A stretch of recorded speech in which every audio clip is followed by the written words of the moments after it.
Toute l'équipe d'I Vous me disiez toute la vérité est ravie de vous retrouver pour la 20e saison de ce magazine. À moins d'un an de la présidentielle ivoirienne, la réforme de la commission électorale indépendante a été adoptée par le Parlement. Si le gouvernement se félicite d'avoir respecté la recommandation de la Cour africaine des droits de l'homme, en revanche, l'opposition, elle, déplore toujours une CEI acquise au pouvoir. Yasmina Ouénien, bonjour. Bonjour Denise. Ravie de recevoir la plus jeune des femmes députées du Parlement ivoirien. Comme la majorité des opposants, vous aussi, vous critiquez cette CEI. Qu'est-ce que vous lui reprochez? Alors je ne sais pas s'il faut dire comme la majorité des opposants, je dirais comme la majorité des Ivoiriens. Le citoyen ivoirien lambda est tout à fait conscient que même il y a de cela une dizaine d'années, ce qu'on a exigé au président Laurent Gbagbo et qui a fini par être accepté, est aujourd'hui loin d'être respecté par le pouvoir RHDP et le président Alassane Ouattara. C'est-à-dire une CEI qui pourrait être consensuelle, qui pourrait être mieux répartie, tant dans la forme que dans le fond. Aujourd'hui, nous avons en fait une problématique qui est très simple. Les élections ivoiriennes n'inspirent pas confiance. Comment obtenir des résultats crédibles? Comment obtenir le fait que les scrutins se passent dans des conditions apaisées? Comment rassurer les populations? Les événements de 2010-2011 devraient finalement être pour nous une leçon. Nous avons échoué la première fois, il faut en tirer les conséquences et s'arranger pour qu'en 2020, par exemple, puisqu'il y a une présidentielle l'année prochaine, nous n'ayons pas à revivre ces drames. Et cela va d'abord par une commission électorale réellement indépendante, qui Mais il y a serait quand même transparente. certains opposants, je pense notamment aux dirigeants du FPI, à Finguessan, qui dit que c'est un acquis minimum, cette nouvelle CEI. Oui, mais en même temps, je l'ai entendu le dire. Il dit même qu'il continuera à négocier. En rentrant dans cette CEI, en participant à sa composition, il continuera à négocier. Voyez-vous, en 2014, quand la CEI a été modifiée une première fois, j'étais déjà députée. Et nous avons constitué un collectif de 29 députés, 26 du groupe parlementaire PDCI-RDA et 3 députés indépendants. Nous avons intenté un recours devant le Conseil constitutionnel de l'époque, en 2014 donc. Nous avons été déboutés, mais la société civile s'est saisie du problème et a demandé à la Cour africaine des droits de l'homme et des peuples de se pencher sur cette commission électorale. Et l'État de Côte d'Ivoire a reçu injonction de cette Cour. La décision, elle est là. Il faut permettre à l'État, qui avait d'ailleurs juste une année pour que cela soit effectif, avec ensuite, bien évidemment, les résolutions qui devaient être retournées vers la Cour africaine des droits de l'homme et des peuples, il fallait que cette CEI respecte des principes fondamentaux, à savoir que, par exemple, tout le monde devait être égal devant la loi. Nous devons être tous au même niveau. Mais nous avons un déséquilibre flagrant. L'État est surreprésenté. Et c'est cela que nous dénonçons. Mais Yasmina Ouénien, y a-t-il encore des recours possibles à présent que cette CEI, cette réforme a été adoptée par le Parlement? Alors donc, ce n'est pas une réforme finalement qui a été adoptée, c'est donc une recomposition. Mais bien évidemment, l'opposition a saisi de nouveau la Cour africaine des droits de l'homme et des peuples. Nous attendons donc un retour de cette Cour-là. Alors, à moins d'un an de la présidentielle, les alliances s'organisent.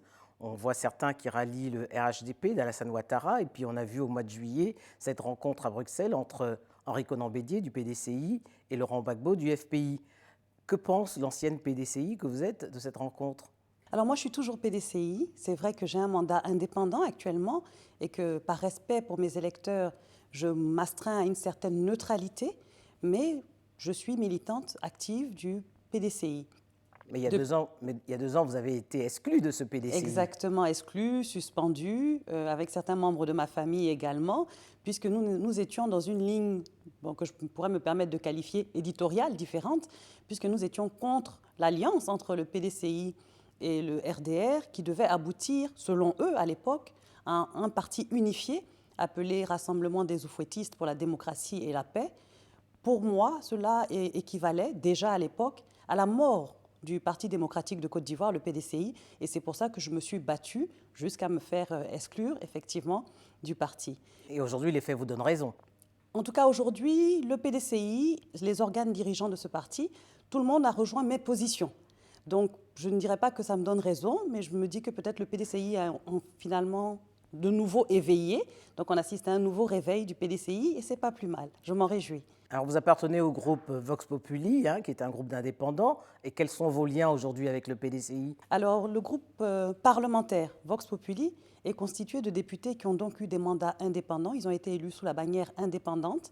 Et aujourd'hui, nous sommes avec le FPI et le PDCI avec certains autres partis sur une plateforme. Nous travaillons tous ensemble, en fait, donc au niveau de l'opposition. Nous avons actuellement une démocratie qui est très fragile, mais le pouvoir en place use de moyens que je pourrais qualifier de non conventionnels même, pour la fragiliser encore plus. Tout le monde trouve que ces alliances-là, tant que ce ne sont pas des alliances de fortune, tant que ce ne sont pas des alliances exclusives, c'est-à-dire on n'est pas dans une logique d'être contre quelqu'un, mais on est pour quelque chose. Et on est pour que la Côte d'Ivoire se réconcilie avec elle-même.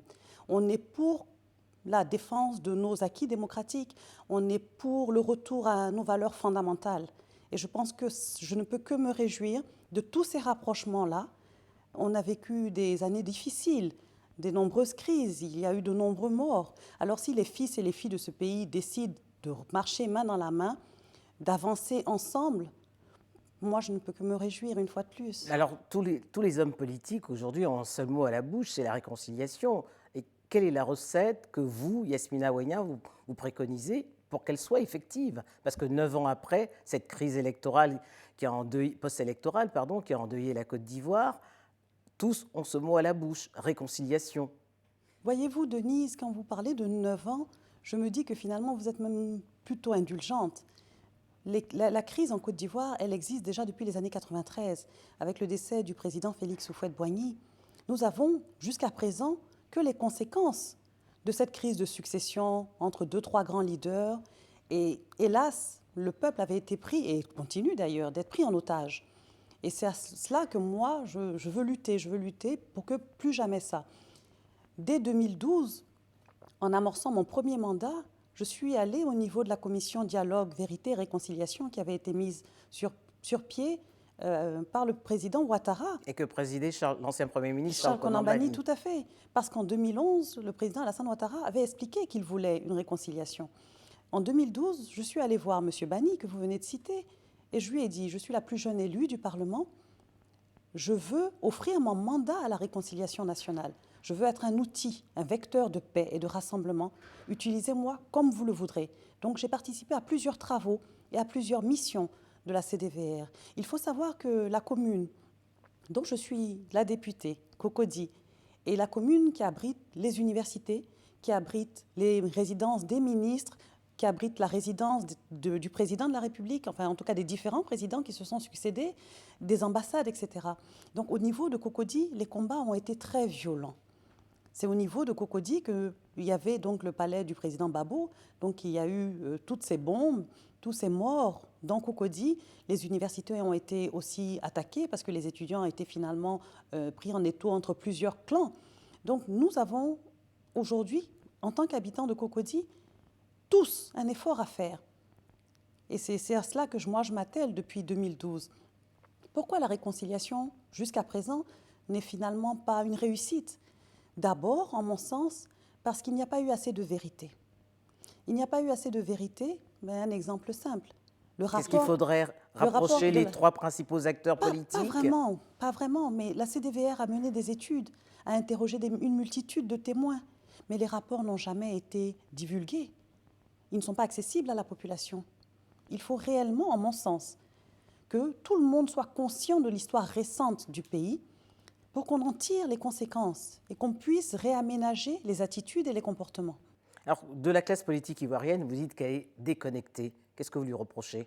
Déjà, il faut savoir, et ça je le dis pour les téléspectateurs, que la classe politique ivoirienne, elle se fréquente. Elle se fréquente, parfois même par les jeux d'alliance, on peut se retrouver amis avec celui qu'on a critiqué la veille. Donc il faudrait que les populations comprennent que le jeu politique et la réalité sociale sont deux choses complètement différentes. Moi, je trouve, en mon sens, que l'offre politique ivoirienne a du mal à se renouveler. depuis 20 ans, depuis 30 ans. Je trouve également que parce que les scrutins manquent de transparence, parce qu'ils ont été entachés de violence, les populations vivent une sorte de désamour avec la politique. Donc, il faut leur montrer qu'il y a une alternative, il faut leur montrer que les choses peuvent être faites différemment. Mais déjà, ça commence par montrer l'exemple. On peut pas... Le président Ouattara ne cesse de dire qu'en 2020, une nouvelle génération d'hommes politiques arriverait à la tête de la Côte d'Ivoire. Vous y croyez? Alors, le président Ouattara est un monsieur il a 75 ans. Moi, j'ai par exemple 40 ans. Qu'entend-il par une nouvelle génération? Est-ce que c'est quelqu'un qui a 60 ans? Est-ce que c'est quelqu'un qui a 50 ans? Il faut savoir que 70% de la population ivoirienne a moins de 35 ans. Qu'est-ce que ça veut dire, une nouvelle génération? Est-ce que c'est des personnes nouvelles ou c'est des anciens visages qui sont plus jeunes en termes d'âge? Est-ce que ce sera les mêmes vieux réflexes? Parce que c'est vrai, on peut trouver quelqu'un de 40 ans, mais qui a des réflexes politiques qui sont finalement absolument pas actualisés, qui sont en inadéquation avec ce que la population recherche vraiment. Alors, qu'est-ce que vous attendez de cette élection de 2020? Déjà, j'espère que les Ivoiriens iront se faire enrôler. C'est vrai, avec l'opposition, nous combattons et nous luttons autant que faire se peut par tous les moyens légaux dont nous disposons pour que la carte nationale d'identité soit gratuite, chose qui, par exemple, par gratuité, j'entends supportée par le budget de l'État, un budget qui est conséquent et qui peut supporter ces charges-là, donc les charges liées à l'identification.